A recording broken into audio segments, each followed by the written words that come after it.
Weight loss diets have been designed to make you lose weight fast, but not permanently. This video is going to be your permission slip to stop counting calories. In fact, I'm going to tell you why you should. In case you don't know me, my name is Lizeth Lanz. I am a food relationship coach, and I want to inspire you to reclaim your confidence in your food choices and trust your gut over anyone else's opinion. We've been taught for decades that to lose weight, you need to eat less, move more. That calories in, calories out mentality. You follow all the rules, you eliminate the carbs, you sweat your butt off at the gym, and you do everything right. But yet it feels like you're starting over every Monday. And that's because you've been taught to simplify this idea of weight loss to this concept of just calories. And if you can't adhere to that, it's your fault.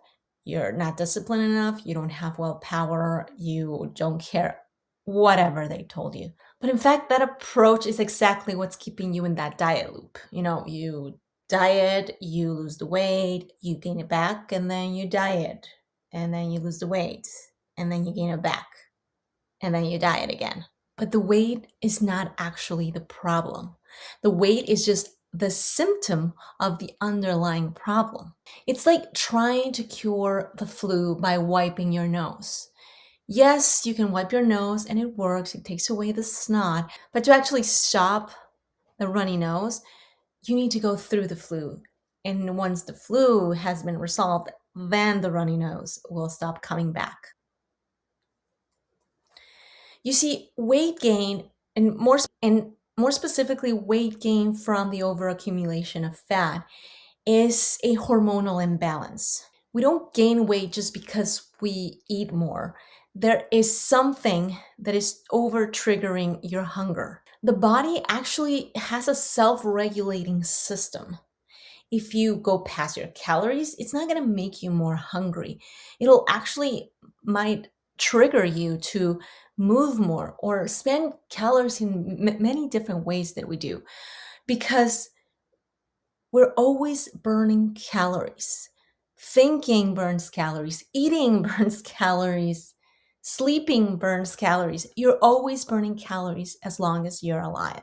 So it's not as simple as eat less calories and exercise more calories out. To actually address the problem and not just patch the symptom, you need to figure out what's causing that imbalance. And there can be many things, but the tippity top ones are four.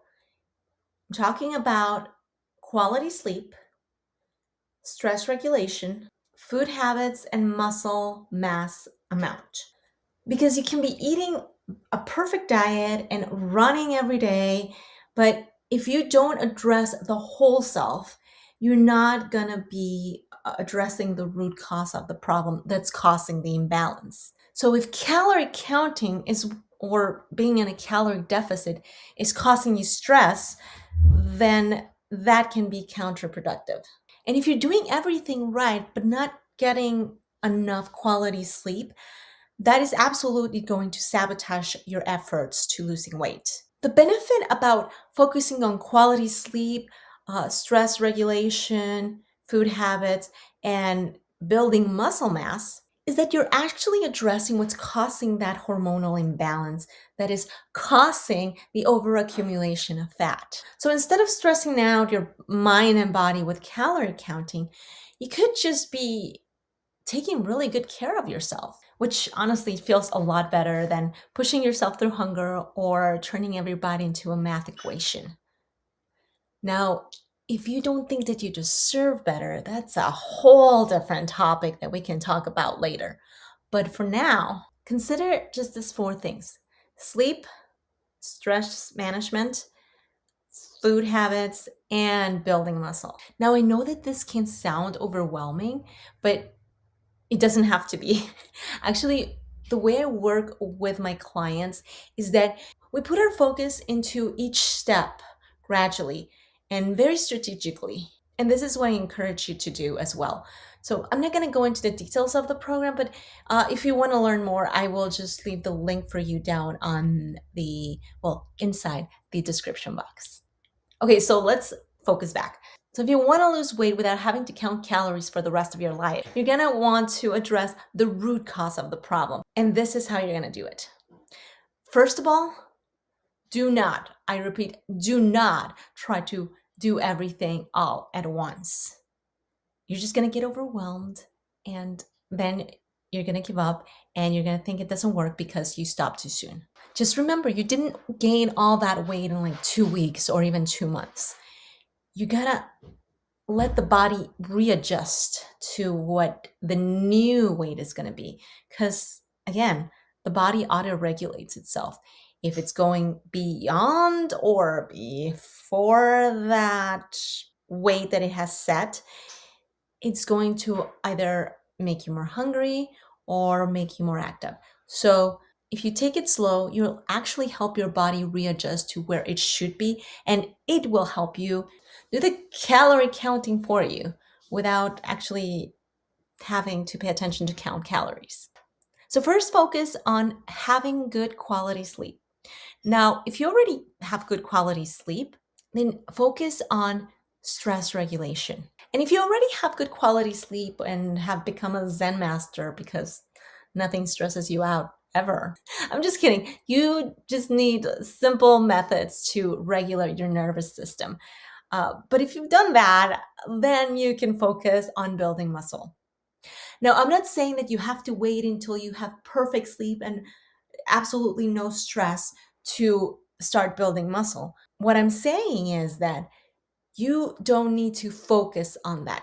You don't need to make it your priority. You can do it all at the same time, but I just want you to focus on one thing. Make that thing your priority. And then just start paying attention to your food habits.